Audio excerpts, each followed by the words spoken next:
السلام علیکم ورحمۃ اللہ وبرکاتہ۔ میں اول تو اللہ تبارک و تعالیٰ کا شکر ادا کرتا ہوں کہ اللہ تعالیٰ نے ہمیں اور آپ کو اپنی اس مختصر سے زندگی میں ایک بار پھر سے آج کی خوبصورت رات عطا فرمائی، اور اس جلسے کے منتظمین کے نہایت ممنون و مشکور ہیں، اور تمام منتظمین، تمام آرگنائزرز کو مبارکباد پیش کرتے ہیں۔ ان حضرات نے ہمارے آقا سید المرسلین احمد مصطفیٰ محمد مصطفیٰ صلی اللہ علیہ وسلم کی تعلیمات کو عام کرنے کے لیے اور لوگوں کو یہ بتانے کے لیے کہ آپ صلی اللہ علیہ وسلم کون تھے، آپ کی کیا تعلیمات تھی، آپ کی کیا سیرت طیبہ تھی، آپ کی کیا شریعت تھی، اور آپ نے کس طریقے سے اپنے ساتھیوں کو یعنی صحابہ کرام رضوان اللہ تعالیٰ عنہم اجمعین کی تربیت کس طریقے سے کی کہ کم مدت میں، کم عرصے میں وہ جماعت اتنی مقدس جماعت بنی کہ اللہ نے قرآن میں رہتی دنیا تک اس بات کا فیصلہ فرما دیا کہ رضی اللہ عنہم و رضوا عنہ، کہ اللہ نے قرآن میں اعلان فرما دیا کہ اللہ تبارک و تعالیٰ ان سے راضی ہوا اور وہ سب اللہ تبارک و تعالیٰ سے راضی ہوئے۔ تو ظاہر سی بات ہے کہ جب اللہ تبارک و تعالیٰ نے جن نفوس قدسیہ کے سلسلے میں خود اپنی مقدس کتاب میں ان کے بارے میں اتنے اعلیٰ کلمات کا اظہار فرما دیا، تو ظاہر سی بات ہے ان کے رتبے اور ان کے مرتبے میں ذرہ برابر بھی شک و شبہے کی کوئی گنجائش باقی نہیں رہ جاتی۔ ہمارے آقا نبی پاک صلی اللہ علیہ وسلم کی نبوت کا اعلان اللہ تبارک و تعالیٰ نے اس وقت فرمایا جبکہ آپ کی عمر مبارک تقریباً 40 سال کی تھی، اور 40 سال کی عمر میں جب آپ صلی اللہ علیہ وسلم نے اعلان لوگوں کو اسلام کی دعوت دی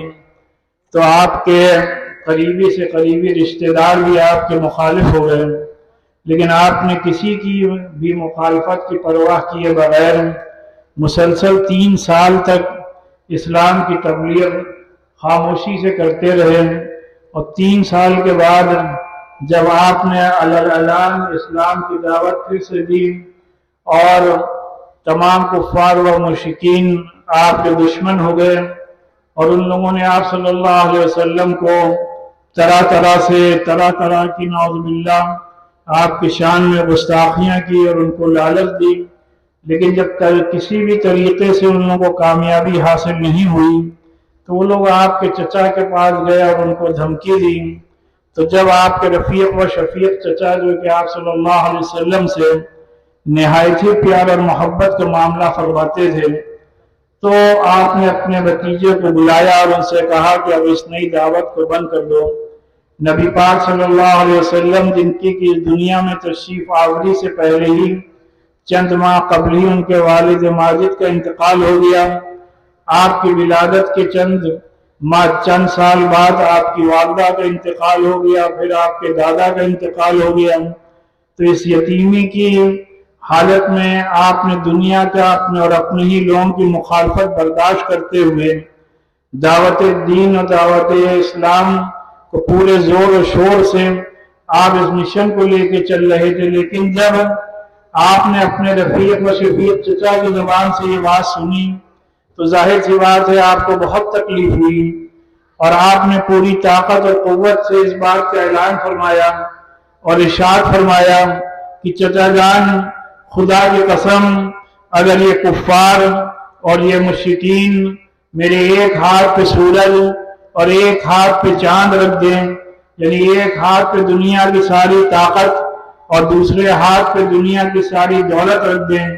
تب بھی ہم تبلیغ دین اور تبلیغ اسلام سے پیچھے نہیں ہٹ سکتے۔ ضرورت اس بات کی ہے کہ آج کے اس دور اور آج کے زمانے میں جبکہ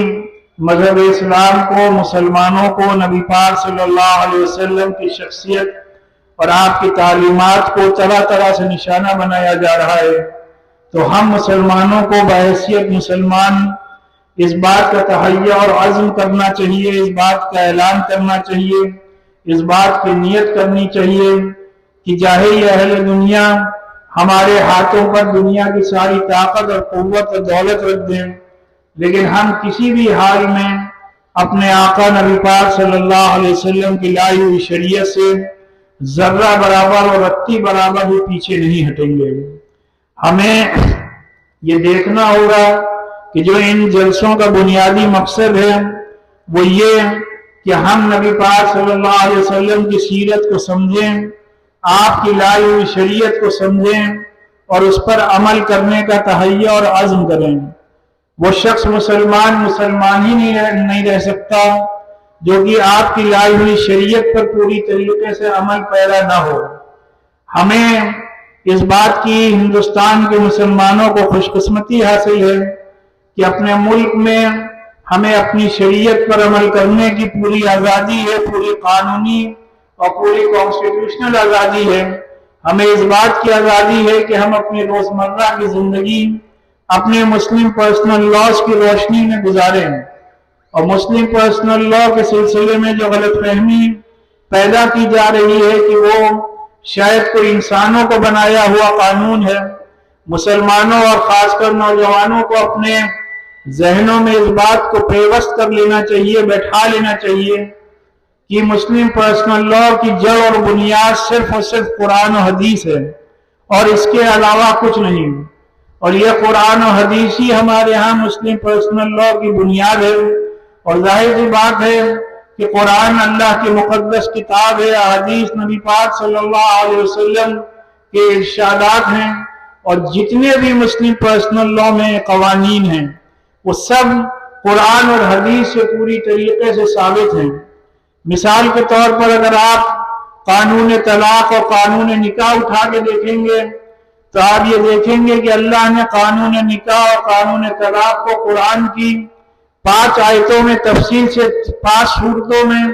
تفصیل سے بیان کیا ہے۔ نوجوانوں کو چاہیے کہ ان باتوں کو معلوم کریں،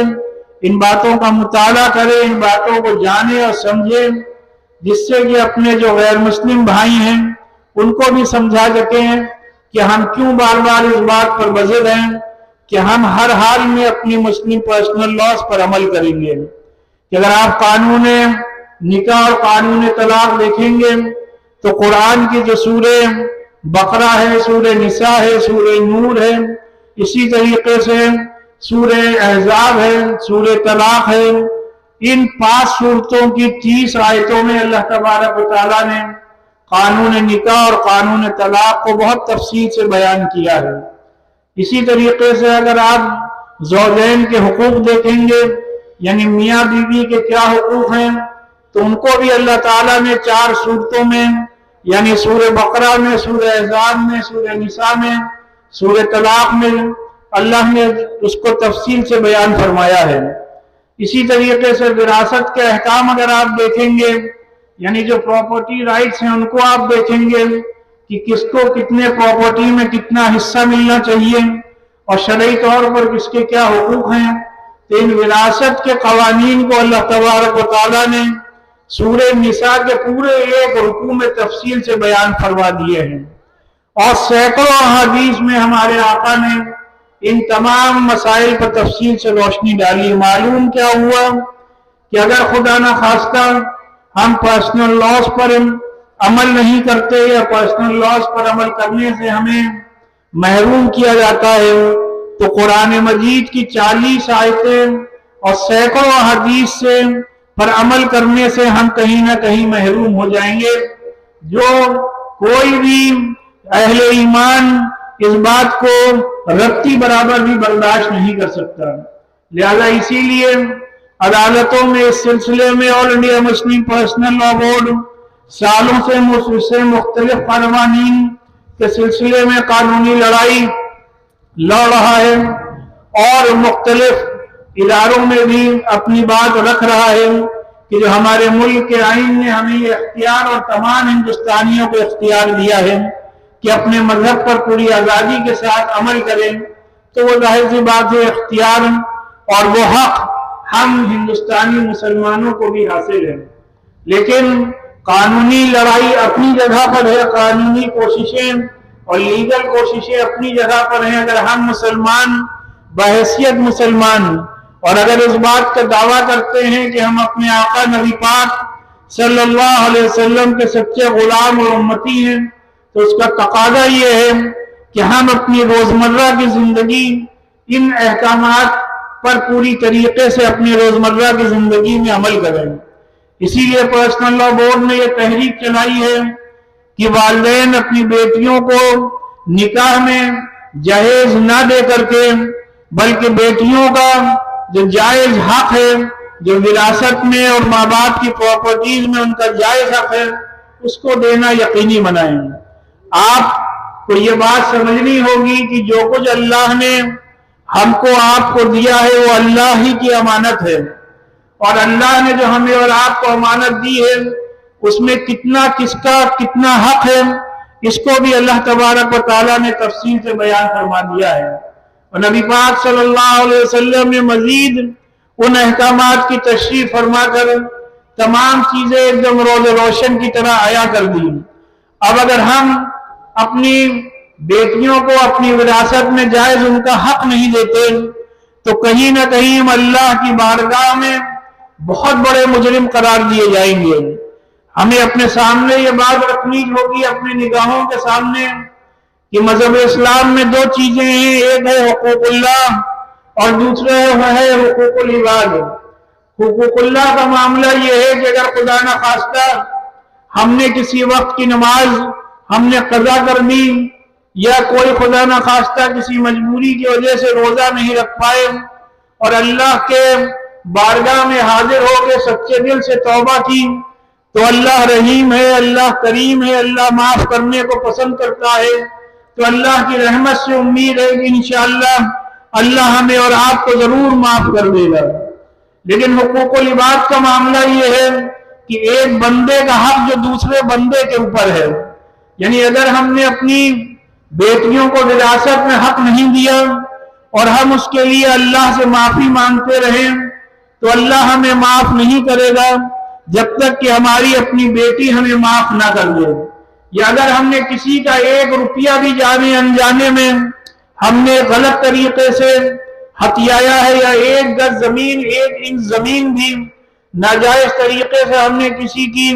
ہتھیا لی ہے اور ہم نے اس سے زندگی میں اس سے معافی نہیں مانگی اور اس نے معاف نہیں کیا، تو یقین مانیے چاہے ہم نے جتنی بھی نماز روزہ حج زکوٰۃ کیا ہو اور ہم اللہ سے اس کے لیے معافی مانگتے رہیں، اللہ ہمیں اس وقت تک پل صراط سے گزرنے کی اجازت نہیں دے گا، اللہ اس وقت تک ہمیں جنت میں داخل ہونے کی اجازت نہیں دے گا جب تک وہ شخص جس کا کہ ہم نے حق مارا ہے وہ ہمیں معاف نہ کر دے۔ لہذا صرف تقریریں کرنے اور تقریریں سننے سے معاملہ نہیں بنے گا، اس سے ظاہر سی بات ہے ثواب ملے گا، علم میں اضافہ ہوگا، لیکن ضرورت اس بات کی ہے کہ پریکٹیکلی اور عملی طور پر ہم روزمرہ کی زندگی میں اپنا اس پر عمل کر کے اس کا ایک عملی نمونہ پیش کریں۔ آج ہم اگر اپنے ارد گرد دیکھ لیں، جتنے بھی غیر مسلمین ہیں ان کے ذہنوں میں جو مذہب اسلام کے متعلق نبی پاک صلی اللہ علیہ وسلم کے متعلق جو غلط فہمیاں ہیں کہ آج تک ہم نے ان کو دور کرنے کی کوشش کی ہے۔ آج جو ملک میں اتنی نفرتیں پائی جا رہی ہیں اس کا کہیں نہ کہیں اس کی وجہ ہم بھی ہیں کہ ہم نے خود اپنے کردار سے، اپنے کیریکٹر سے اور اپنی روزمرہ کی زندگی سے اس بات کا مظاہرہ ہی نہیں کیا کہ ہم نبی پاک صلی اللہ علیہ وسلم کے سچے غلام اور امتی ہیں۔ لہذا ان جلسوں کا ایک بنیادی مقصد یہ بھی ہے کہ جب ہم اس نورانی محفل میں، اس میلاد النبی کی محفل میں، اس سیرت النبی کے جلسے میں بیٹھیں اور یہاں سے سن کے جائیں تو ہم اپنا محاسبہ کریں، اپنا جائزہ لیں، اپنا انٹروسپیکشن کریں کہ جو باتیں کہی گئی ہیں ان پر ہم کہاں تک عمل کرنے والے بنے۔ ہمارے آقا نبی پاک صلی اللہ علیہ وسلم نے ارشاد فرمایا کہ لا یؤمن احدکم حتی اکون احب الیہ من والدہ وولدہ والناس اجمعین، یعنی تم میں سے کوئی شخص اس وقت تک مومن نہیں ہو سکتا،